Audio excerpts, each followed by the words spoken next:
Last time I was discussing about regulation of respiration, but there was a lot of disturbance and I had to discontinue the class for 3 or 4 times. Therefore, today I am starting from beginning, just past things because we didn't continue for a long time, only 10 to 15 minutes we have told you. Therefore, today regulation of class from the beginning I am telling. We have got 2 types of regulation, that is neural regulation and chemical regulation. If you ask to write about regulation, you have to write both neural regulation and chemical regulation. Suppose they are specifically they ask for only neural or only chemical, then you can write only that specific regulation. Therefore, today we are going to discuss briefly about neural and chemical regulation. Basically, there are these centers are placed in the middle of lung and the pons. Basically, there are 4 centers. Dorsal respiratory center, this neural regulation I am speaking about. Dorsal respiratory center, ventral respiratory center, pneumotoxic center, and agnostic center. The dorsal respiratory center is mainly concerned with the act of inspiration, and the ventral respiratory center is normally it doesn't come into action, but only in post respiration it comes. It depends upon which neurons are acting, whether the inspiratory neurons or expiratory neurons excited. Depending upon which neurons the signals fall on which neurons, then only that also in post expiration ventral respiratory centers come into action. Then pneumotoxic center, it is the upper part of the pons it's located, and the agnostic center is the lower part of the pons. The pneumotoxic center is mainly concerned with depth, rate, and the regulation of depth and rate of respiration. Therefore, agnostic center is not very much well developed in man. It has only a slight function is there for this also.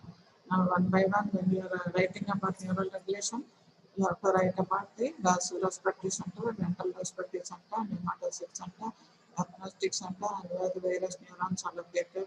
All these things you have to write. That is the nucleus ambiguous, triambiguous, solidarous. All these things you have to write step by step. And then regarding chemical regulation, it is a different center is there. It is mainly stimulated by carbon dioxide and hydrogen. Hydrogen ions cannot cross the blood-brain barrier. Therefore, carbon dioxide crosses the blood-brain barrier and it combines with hydrogen ions and becomes the carbonic acid. Then it again splits up into hydrogen ions and bicarbonate ions. And these hydrogen ions they stimulate the chemical respiratory center, which is altogether a separate center. Yeah, and therefore this there. And we have got the peripheral chemoreceptors, aortic and carotid bodies, and they are mainly responsible for checking the oxygen levels in the peripheral part, the peripheral areas. They are located in the arch of aorta and bifurcation of the common carotid artery, and they have a high blood supply. Therefore, every time there will be oxygen will be there accumulating. Therefore, it detects the oxygen levels in the blood, and therefore these are direct action of the dorsal and ventral respiratory center is not there for oxygen. Only through this peripheral regulators, that is aortic and carotid bodies, they are able to detect the higher or low levels of oxygen. And from there, the vagus nerve and glossopharyngeal nerves carries the impulses and they land into the dorsal and ventral respiratory centers. And therefore, this is the brief this thing, and we have the hearing reflex from periphery, lung hearing reflex from the periphery, and all these things are there. We are going to discuss one by one. Therefore, it's a very elaborate things. All these things control the act of respiration. And this is also the voluntary control of respiration through cerebral cortex, and then this hypothalamus and all these things, excitation, all these things, the modes also control the respiration. Therefore, there are so many varieties of things which control. The main thing is the neural and chemical regulation of respiration.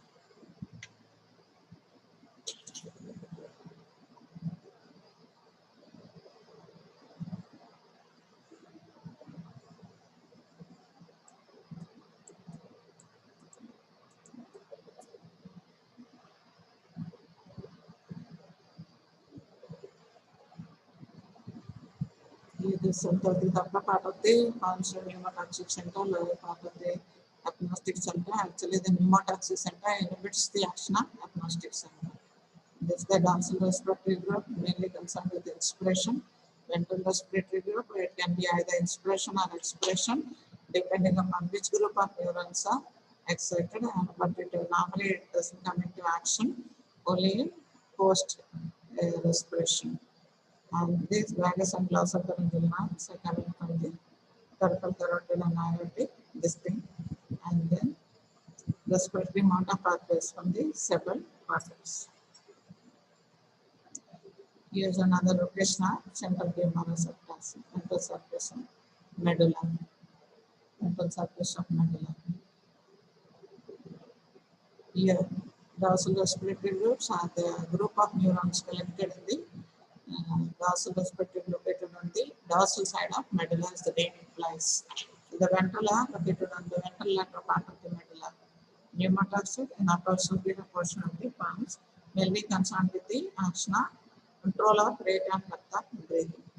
And dorsal, for the dorsal respiratory group, the nucleus is the, its neurons are located mainly in the nucleus tractus solitarius. This you have to mention its location and also the neurons where they are located. It's located in the nucleus of the tractus solitarius. This nucleus tractus solitarius, here the vagus and glossopharyngeal nerve that terminate on this nucleus. They bring this suppose oxygen level is less, they bring impulses from there, signals from there, and they via glossopharyngeal and vagus nerve, and they terminate in the nucleus tractus solitarius. They also bring impulses from the peripheral chemoreceptors, as I've already told, baroreceptors, and which control mainly blood pressure, chemoreceptors, mainly concerned with respiration, several types of receptors. They receptors, lung neurons receptors, and all this lung irritant receptors. These are the other types of receptors. All these signals from all these centers are brought by glossopharyngeal vagus nerve, and they end in the respiratory center, that is mainly dorsal respiratory center. The basic rhythm of respiration is mainly generated in the dorsal group of neurons, that is dorsal respiratory center. Suppose you've got all the neurons that is entering this group, even all the peripheral neurons entering the medulla. Suppose you cut, and then also there still be a inspiratory neuronal signals action potential will be noticed in the dorsal respiratory group. This clearly shows that the basic rhythm of respiration is generated mainly in the dorsal group.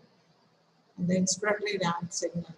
Now suppose the diaphragm is the main muscle of inspiration. Diaphragm and the external intercostal. Therefore, the diaphragm does not suppose inspiration and expiration. The movements are not sudden. It is in a smooth manner. The movements are not. We are not even aware of the movements. So much smoothness will be there. It increases steadily in a rapid manner for about 2 seconds. Then it ceases abruptly for the next 3 seconds for passing expiration. That is, it acts in a smooth manner. Therefore, this is called as inspiratory signal.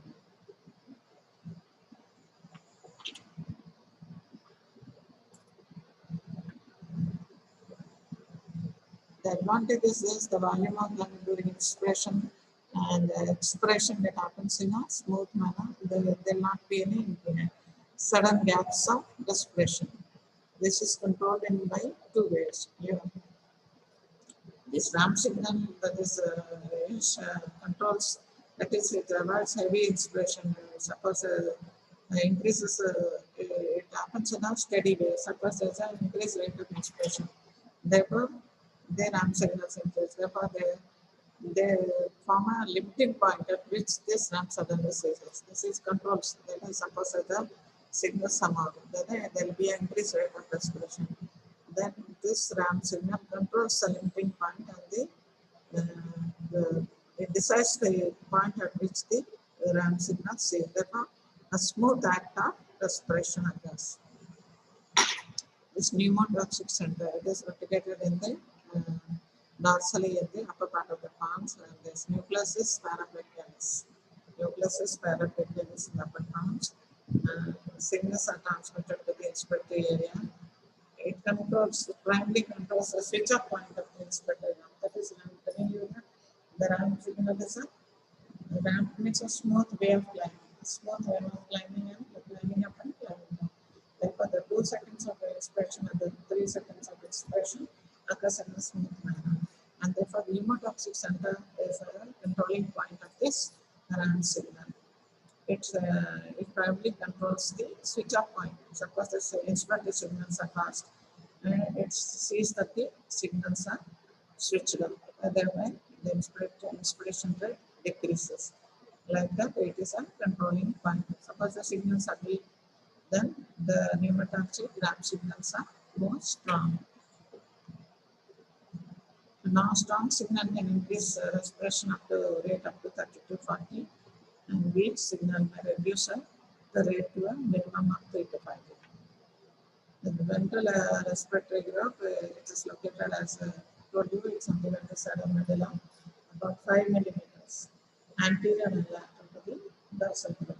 It is 5 millimeters anterior and lateral. And the nucleus is nucleus ambiguous rostally, and the nucleus retroambiguous caudally. And the nucleus ambiguous rostally and the nucleus retroambiguous caudally. Therefore, these nucleus you have to remember. Nucleus solitarius, nucleus ambiguous, nucleus brachialis, all these things you have to remember. Neurons they are totally inactive. The ventral group is totally inactive after during quiet respiration. They don't have any role to play, but they do not participate in any basic rhythm. Basic rhythm of respiration is mainly controlled by the dorsal respiratory. Only in post respiration is ventral respiratory group coming to action. Yes. Pneumotoxic center. There is an negative effect on agnostic center. Agnostic center has a positive effect on respiratory neurons. This expiratory and expiratory interaction between each.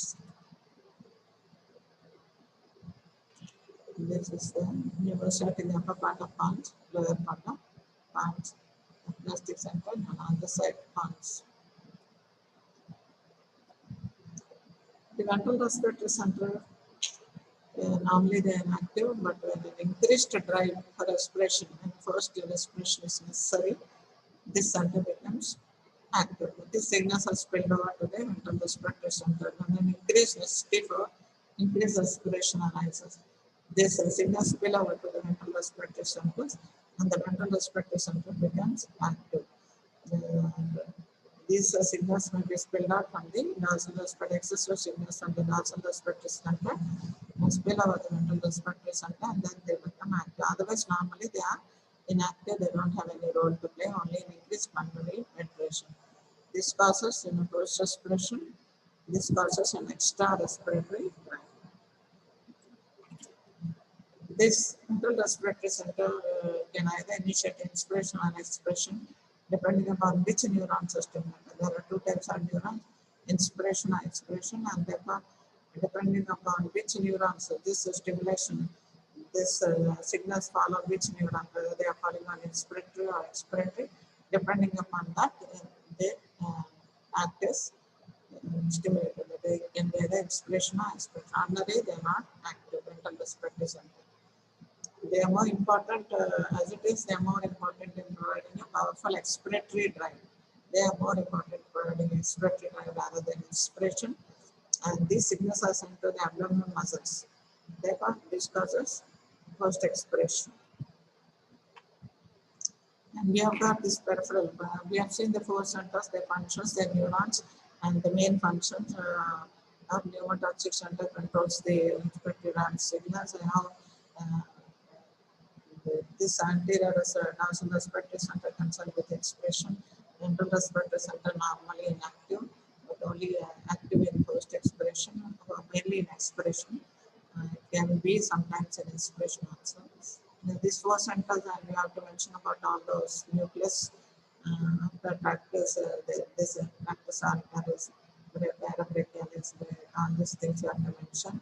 And then we are coming to the peripheral, how peripheral impulses are carried to the central chemoreceptors. The central chemoreceptors also receive impulses from the pathway, one by one. This Herring-Breuer inflation reflex and Herring-Breuer deflation reflex.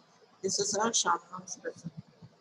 And this central chemoreceptors can also be a essay question, that is neural regulation of respiration.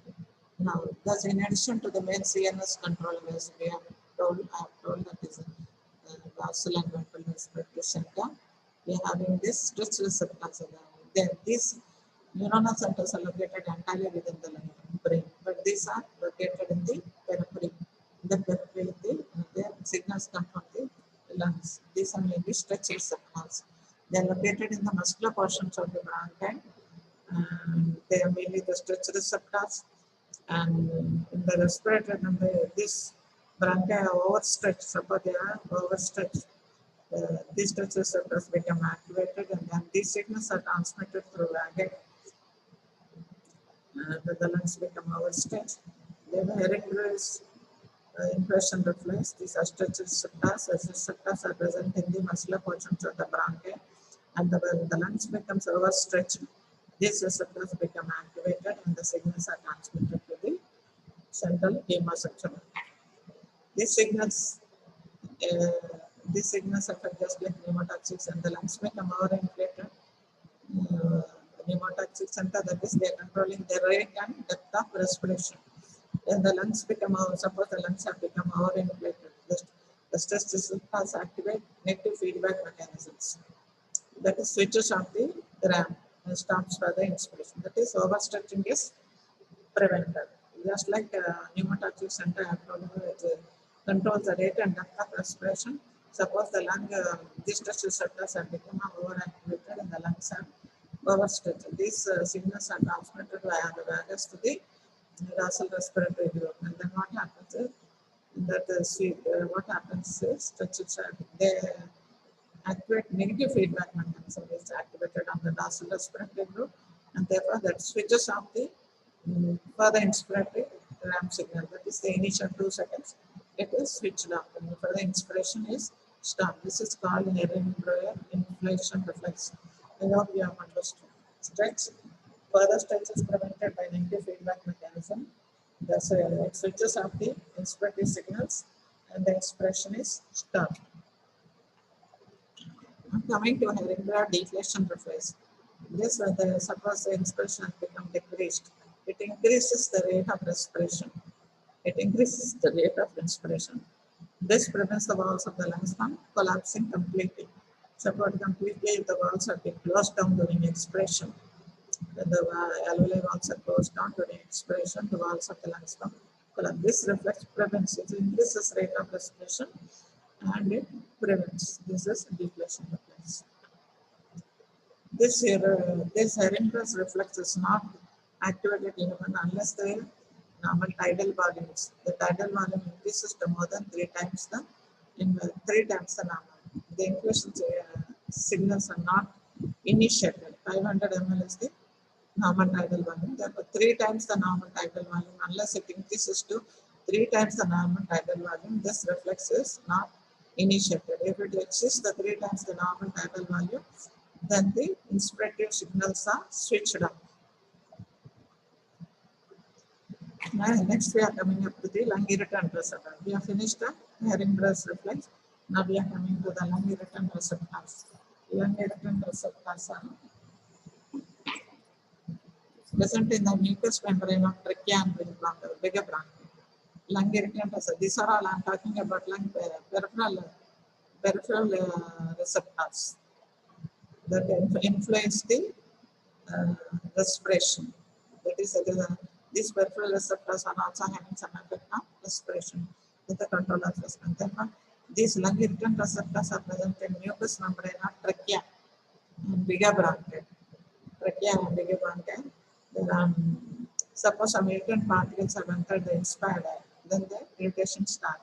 Therefore, these impulses are carried by a vagus nerve to the respiratory centers and cough and bronchospasm reception. That is spasm of the bronchi. Therefore, there is a spasm of the bronchi, cough. This reflex protects the lung from injurious fumes. Thereby, it is protecting it from irritant fumes. Mucous membrane and trachea. Suppose you are going in some industrial area, the restaurant fumes and the smell is coming. Irritation of the bronchi will be there, and then we suddenly start coughing, and there will be bronchospasm, and this reflex protects the lung from the injurious fumes. This is called as lung irritant receptors. Then we have the eye centers of brain. Medullary receptor center, and these medullary receptor centers receive impulses from hypothalamus limbic system. Suppose we are very angry or something, emotion, excited, then respiration increases. Therefore, this is the seat of the emotion, seat of the limbic system, seat of the emotions. Therefore, suppose we are very much excited, respiration may increase. Somebody are very angry, then also respiration may increase. Rage, acute emotional burst. This is the highest centers of brain. Voluntary sucker, a person can breath holding. We can stop respiration for some time. And voluntary, we can increase respiration for some time. This is the activation of cervical content. These two actions are possible. Is due to activation of cervical. Person cervical content then descends via the pyramidal tract, descending cardiaspinal tract. Now we have covered the other important control of respiration, that is by chemical control of respiration. The excess carbon dioxide or hydrogen ions, they can directly increase the respiratory center. It can cause either inspiration or expiration, but this center is quite different from the normal central neuronal respiratory centers. We will deal with this. Carbon dioxide and excess hydrogen can excite this center. About 70% of the effect of carbon dioxide is due to its action on the central chemoreceptor, separate center, chemical center, central chemoreceptor. 30% effect on peripheral chemoreceptor, that is aortic and carotid bodies. Even oxygen also does not have effect on the direct effect on the respiratory gland. It also acts through peripheral chemoreceptors, that is carotid and aortic artery. And these in turn transmit signals via vagus and glossopharyngeal nerve to the dorsal respiratory center. Therefore, oxygen also does not have carbon dioxide, and hydrogen also does not have direct action. The center for the chemical chemoreceptors is separate center. For oxygen, aortic and carotid bodies detected the levels of oxygen in the blood, and via vagus and glossopharyngeal nerve, they transmit signals to the dorsal respiratory loop. Dorsal, ventral, and hematology centers are not affected by carbon dioxide or hydrogen ions directly. They don't have any direct effect of carbon dioxide and hydrogen. They don't have any effect on ventral hematology center. Additional neuron. This is a chemosensitive area. Additional neuronal area is the chemosensitive area located bilaterally. It is located about 0.2 millimeters beneath the ventral surface of the medulla. About 2 millimeters, 0.2 millimeters beneath the ventral surface of the medulla, near the exit of 9th and 10th cranial nerve. An additional neuronal area. This center is separate. Additional neuronal area, chemosensitive area. Additional neuronal area, known as a chemosensitive area, is located bilaterally. It's about 0.2 millimeters beneath the ventral surface of the medulla near the exit of 9th and 10th. If you have to remember the location, you have to write the location. This area is highly sensitive to carbon dioxide and hydrogen ion concentration, and this in turn excites the other portions of the respiratory spectrum, because this area is excited, and this in turn excites the other portions of the respiratory spectrum. This is the chemosensitive area. Carbon dioxide, it is highly sensitive to hydrogen ions, but hydrogen ion does not enter this area due to blood-brain barrier. Carbon dioxide has a direct access to this area, and it combines with the water present there, and it forms the carbonic acid, and then carbonic acid is again split up into hydrogen ions and bicarbonate ions, and then these hydrogen ions directly act on this chemosensitive area. Therefore, the hydrogen ion is the primary stimulus of this area, but as it is cannot enter directly the This area due to the blood-brain barrier, carbon dioxide enters it, combines with the water there, forms carbon by the carbonic acid, and the carbonic acid splits up into hydrogen and bicarbonate ions. Hydrogen ions are then they stimulate the area. And therefore, this hydrogen ions stimulate. And therefore, the direct effect of hydrogen ions in the blood, suppose hydrogen ion concentration in the blood, a very less effect on this direct center. But carbon dioxide, increase or decrease of carbon dioxide has a indirect effect. That is, after it is crossing the blood-brain barrier, it is being converting into hydrogen ions, and then it is stimulating the air. That is already I have told you, direct effect is less, but it has indirect effect.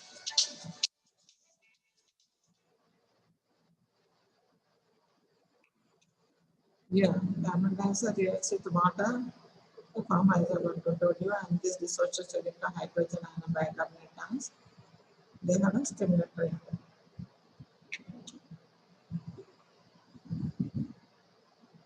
Yeah, the blood pH, whenever the blood pH into PCO2 increases, interstitial fluid and medullary CSF increases, and immediately reacts with sea water. But the action is great for only for the first few hours, and then it gradually declines.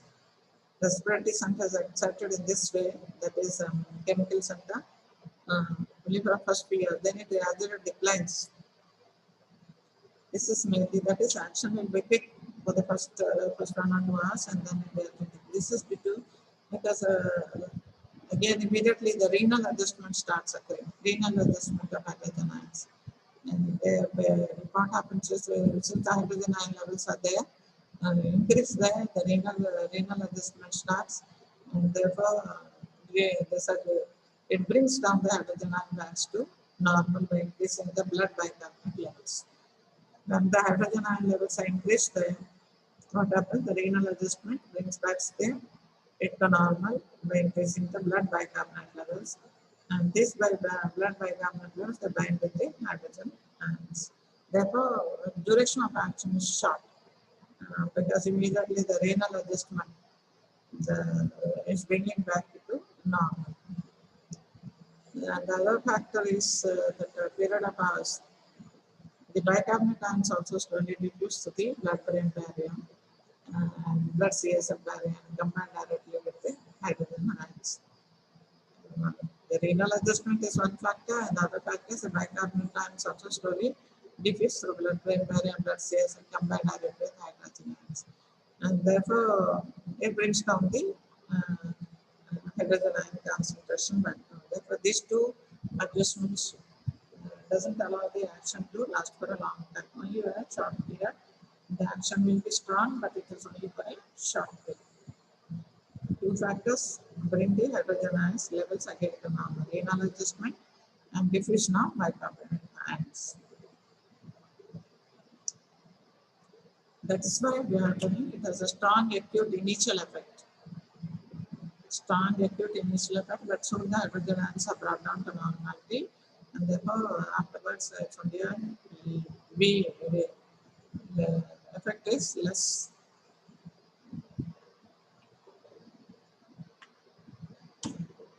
Now coming to the peripheral chemoreceptor systems regarding oxygen, they are mainly responsible for detecting changes in the abiotic in carotid bodies.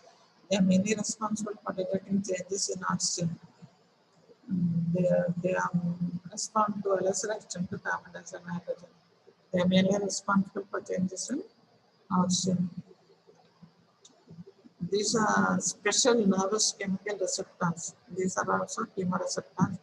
These are also chemical control. They also come under chemical control. They are special nervous chemical receptors, and they are located in several areas outside the brain. In the same way, they transmit nervous signals to the respiratory centers. They are carotid and aortic bodies. And most of the chemoreceptors and the carotid bodies, a few other in the aortic bodies, and others are also located in thoracic, abdominal regions of the body. The abdominal regions, there are less. Carotid bodies are more. The carotid bodies are located, as you all know, in the bifurcation common carotid artery, and they have a small afferent nerve fibers that is known as a ring nerves. These carotid bodies have a small afferent nerve fibers known as ring nerves, and they go to the glossopharyngeal, connected to glossopharyngeal nerve. And these glossopharyngeal nerves, these signals are transmitted to the dorsal respiratory area. Here we have the thalamus type 1 cells.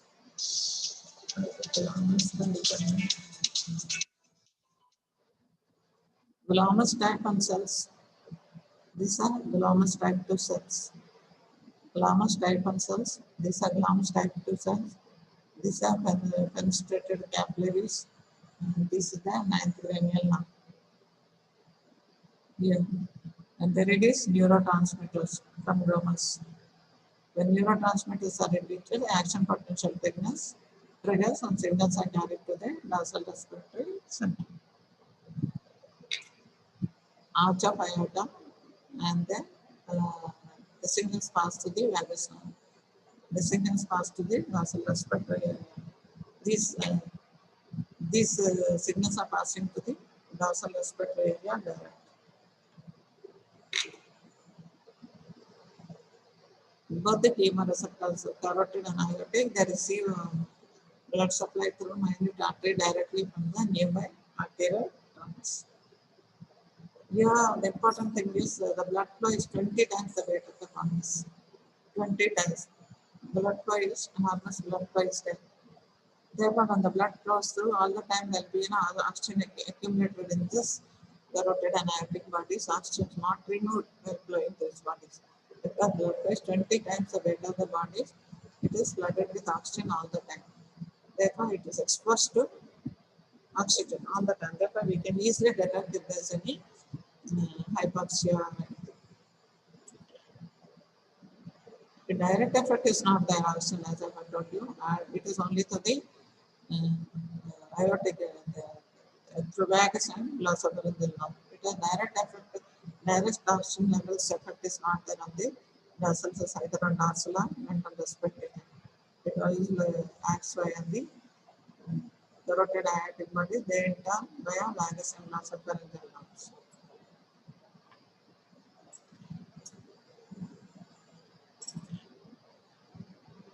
These bodies are multiple glandular cells.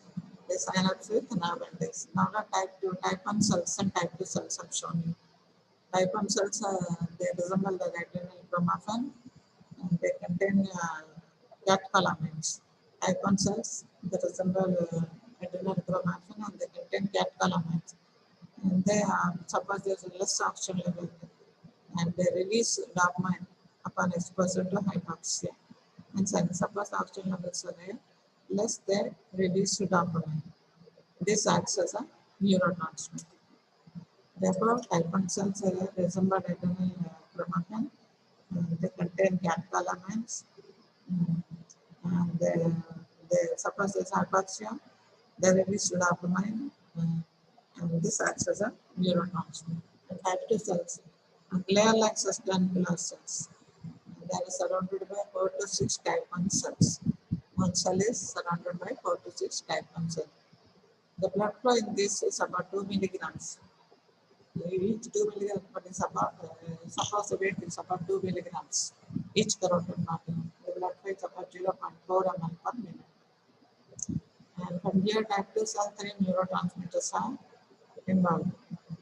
They are dopamine substance P and acetylcholine. These three involved in detection of oxygen levels. They are dopamine substance P and acetylcholine. What is the primary job of arterial baroreceptor? We have chemoreceptor, that is respiratory chemoreceptors, and both aortic and carotid bodies. Arterial baroreceptors. Arterial baroreceptors, they are present here. They are present in the walls. They are present in the walls. This primary job is to control BP. Suppose there is a rise of BP, then baroreceptors are stimulated. Inverse termination vasomotor center of medulla, and then BP is connected. And when this occurs, some fibers also terminate on respiratory center and temporary stoppage of inspiration, apnea occurs. Suppose a patient is in shock, we give injection adrenaline, then sudden rise of BP occurs, and this causes apnea. When there's an apnea, what happens? The respiratory contraction is prevented. Therefore, the decreased respiratory pump is one of the positive points to increase respiration. Therefore, this increases cardiac output. Respiratory pump is one of the important points to increase cardiac output. Therefore, when this pump is not acting, decreased cardiac output causes fall of blood pressure. So, this is a short duration. Suppose oxygen concentration in the blood is below normal. This become aortic and carotid bodies become activated, strongly stimulated. And the target is more sensitive to 60 to 30 millimeters mercury range. The arterial partial pressure of oxygen is 60 to 30 millimeters of mercury. Then only they are most sensitive to changes. 60 to 30 millimeters. This is the range where hemoglobin saturation decreases rapidly. It is only with the partial pressure falls to the range of 60 to the most sensitive.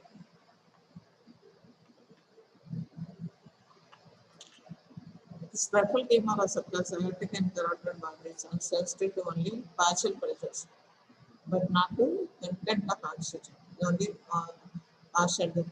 This partial pressure to dissolved in plasma. The oxygen levels which are dissolved in plasma. When it falls between 30 to 60 millimeters mercury, they are more sensitive, not to oxygen bound. Therefore, in anemia which is not severe, the hemoglobin is less but not PO2, there will be no listening. Increased carbon dioxide and hydrogen ions also has an effect on the peripheral chemoreceptors receptors, but it is not that much effect. The effect of carbon dioxide and hydrogen ions is 7 times more on the chemical chemoreceptor, that is central chemoreceptors, but on peripheral chemoreceptor, the action is only 5 times, but it is more rapid. It is more rapid. The initial onset of other factors are voluntary control of respiration can be done. The irritant, as I've already told, irritant receptors are present in the trachea and bronchia, which are supplied by sensory nerves. Irritant are stimulated by many instants. Any allergic instance, this causes cough, sneezing, bronchial restrictions. Lung receptors, now in this are present, the alveolar valves close to the pulmonary capillaries. This lung receptors, short notes again. A few sensory nerve endings are present in the alveolar valves and close to the pulmonary capillaries. The stimulation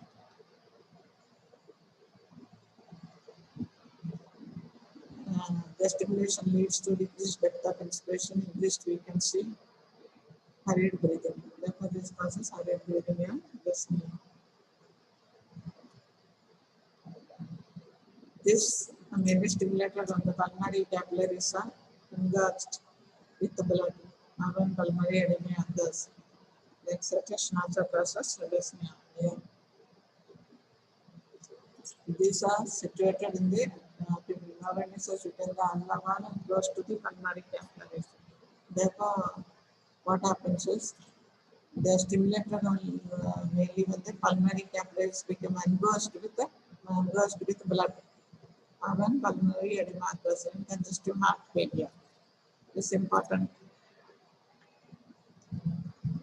These J receptors are innervated by unmyelinated afferent vagal fibers.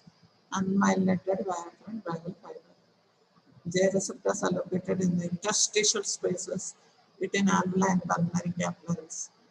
Alveoli and pulmonary capillaries.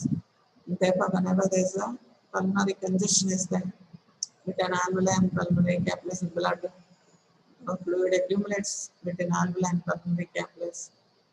The pulmonary congestion occurs and these become receptors are activated. In brain edema, suppose acute brain edema, the depressor or inactivate the respiratory system. Head injury due to traffic accident, head injury may occur. The acute brain edema has occurred. Fluid has accumulated in the brain and it has compressed the respiratory centers, and therefore the respiratory center has become inactive. Therefore, IV mannitol can be given highly concentrated, can relieve brain edema temporarily, and thereby prevent the respiratory center damage. This mannitol removes some of the fluids of the brain. That is, immediate pressure is uh, pressure on the respiratory centers, neural respiratory center, dorsal ventral limb. These centers are relieved and immediately re-establishes respiration. Therefore, if we can avoid brain edema with an injection, we will save the patient by re-establishing the respiration. Anesthesia, overdosage with anesthesia, anesthetic drugs may occur. This may cause respiratory arrest and respiratory depression. Sodium pentabacter, short-acting anesthetic drug, morphine. Therefore, the correct dosage is very important. Overdosage may cause respiratory arrest and depression. Pain receptors, non-receptors. Yeah, this pain receptors, non-receptors may stimulate respiration. When we are in acute pain, the respiration may increase. Sneezing, coughing, swallowing, yawning, hiccup, speech, vomiting. All these things can alter respiration. Day-to-day activities can also alter. They can increase or decrease respiration. Acute pain may cause breath holding.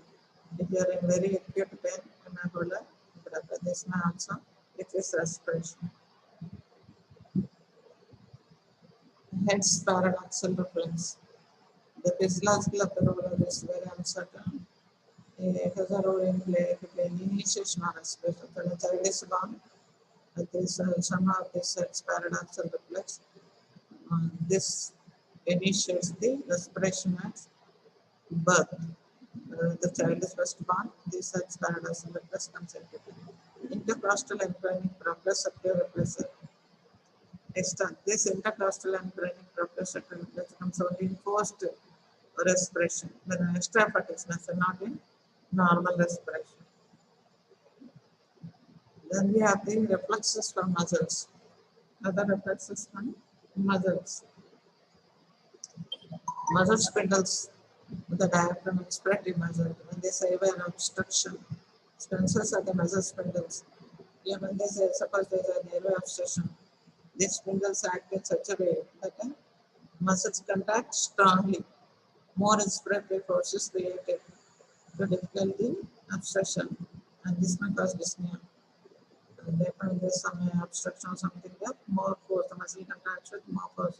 The spindles act, so the muscle spindles are sensors, and therefore, expiratory effort will be increased just to overcome the air obstruction, but this may cause dyspnea also. And we have the reflexes from limbs and joints, movements of limbs, such as walking, exercising, causing stimulation of sensors in the joints. Walking, exercising, etc., causes stimulation of sensors in the joints of the limb. This is causes increase. If you are walking fast, you may get respiratory, increase the respiratory rate and feel a better dyspnea. Therefore, limbs, walking, all this thing, exercising, all this may also increase respiration. And this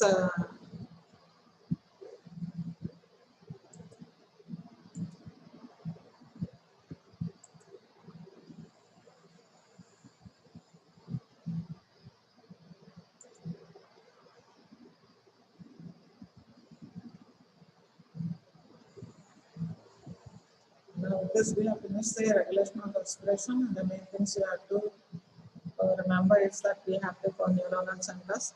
We have the neuronal regulation of respiration and also chemical regulation of respiration. Neuronal regulation of respiration, we have the dorsal respiratory center, ventral respiratory center, pneumotoxic center, and agnostic center.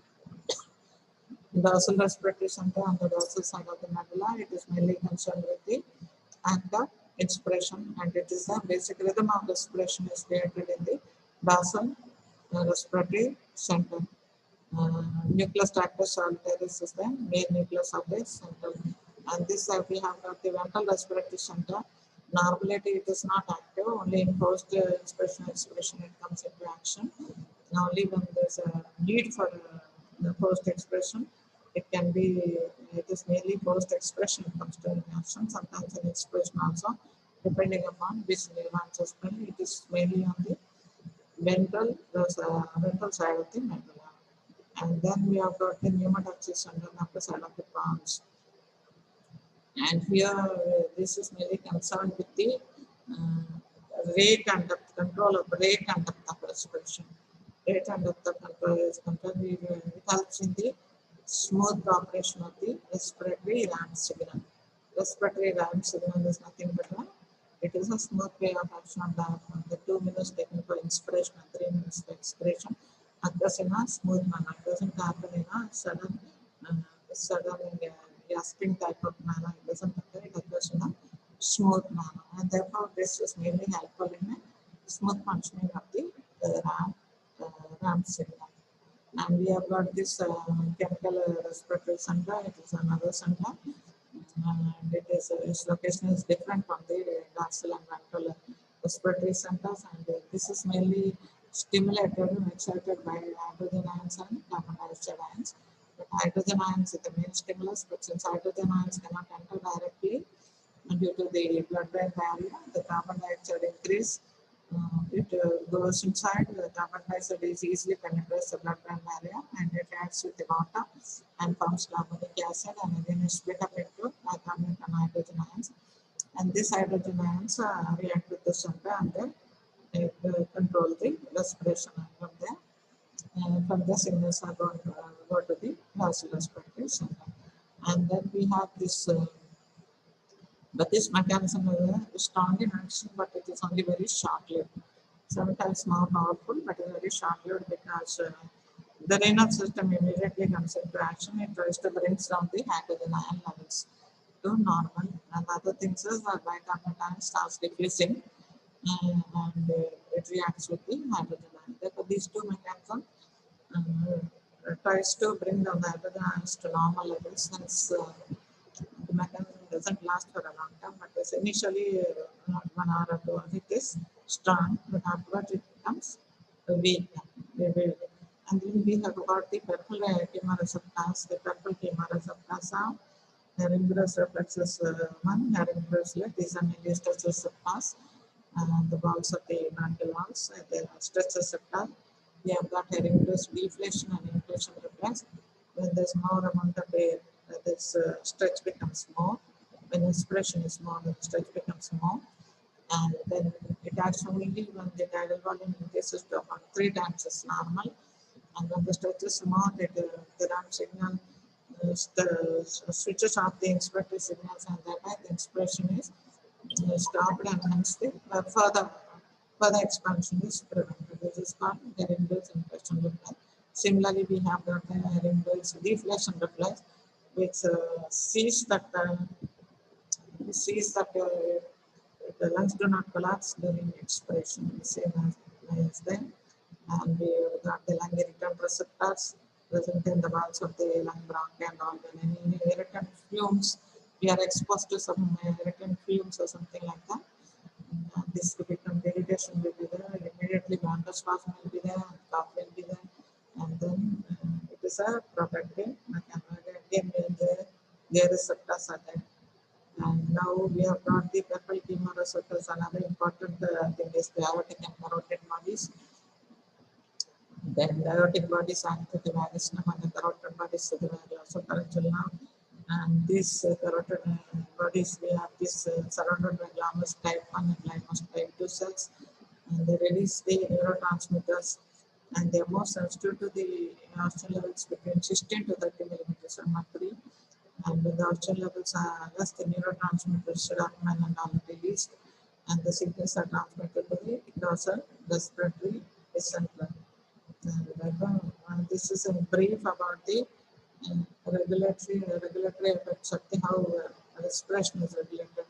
we have got this voluntary respiration, we can control our respiration voluntary, and due to emotions also, the respiration may increase in excitation, emotion, and when we are very angry or something like that. Therefore, muscles, action of muscles, all these things. These are all supportive things. And therefore, main regulation is by neural regulation, chemical regulation, peripheral, aortic, and carotid bodies. And this much I have to write in the exams. Okay, thank you. Mechanism of respiration, I told you, that can also be a essay question. A regulation of respiration can also be a essay question. You have to write the location of respiration, all the nucleus you have to write, and the main actions you have to write, and all these things you have to write. One should be there. Okay, see you again. Thank you.